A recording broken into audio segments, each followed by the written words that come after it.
bonsoir et bienvenue à tous, je suis très heureux de vous retrouver, voici l'essentiel de l'actualité de ce lundi. Une nouvelle fusillade a fait 2 morts ce dimanche soir à Sevran dans le 93.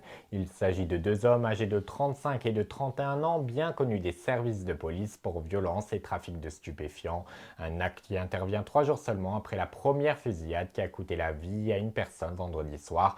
Où les assaillants sont alors qu'il est toujours recherché. La piste du règlement de compte sur fond de trafic de drogue est elle privilégiée par les enquêteurs. L'actualité à l'étranger nous amène au Proche-Orient et la guerre qui se poursuit entre Israël et le Hamas. Hier dans la soirée, l'armée israélienne Tsahal a envoyé de nombreuses frappes en direction de la ville palestinienne de Rafah, au sud de la bande de Gaza, faisant un bilan d'au moins 16 morts et de 12 blessés. Ces frappes qui interviennent en pleine négociation sur une possible trêve sur place. Un mot à présent sur le nombre des victimes depuis le 7 octobre 2023. Il fait état côté israélien de plus de 1200 morts et d'au moins 7500 blessés. Côté palestinien, ce sont plus de 34 568 personnes qui ont perdu la vie, dont 14 000 enfants et 77 000 blessés. Ce lundi, le président chinois Xi Jinping a débuté une 3e visite d'État en France et jusqu'à demain, en compagnie notamment de la présidente de l'Union européenne Ursula von der Leyen et du président français, à l'occasion des 60 ans des relations diplomatiques entre la France et la Chine. Au sujet de cette visite officielle, il sera question entre la guerre entre l'Ukraine et la Russie, ou bien encore des différends commerciaux entre l'Europe et la Chine.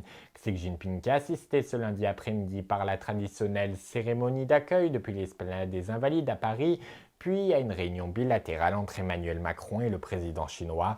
Enfin, pour conclure cette journée, un dîner est organisé en ce moment même depuis le palais de l'Élysée en compagnie de plus de 200 invités présents sur place. Et sachez que demain, le président chinois Xi Jinping et Emmanuel Macron, accompagnés de leurs épouses respectives, se rendront eux dans les Pyrénées-Orientales pour un déjeuner au col du Tourmalet. L'actualité de ce lundi est aussi marquée par le décès de l'acteur britannique Bernard Will à l'âge de 79 ans. Il était connu notamment pour avoir interprété au cinéma le capitaine Edward Smith dans le célèbre film de James Cameron Titanic, mais aussi le rôle du roi Rohan Théoden dans la trilogie du Seigneur des Anneaux. On l'a appris en tout début d'après-midi, la mort du présentateur et écrivain Bernard Pivot à l'âge de 89 ans. Il était connu notamment pour avoir animé l'émission littéraire Apostrophe sur Antenne 2 entre 1975 et 1990. Il avait également présidé l'Académie Goncourt de 2014 à 2019.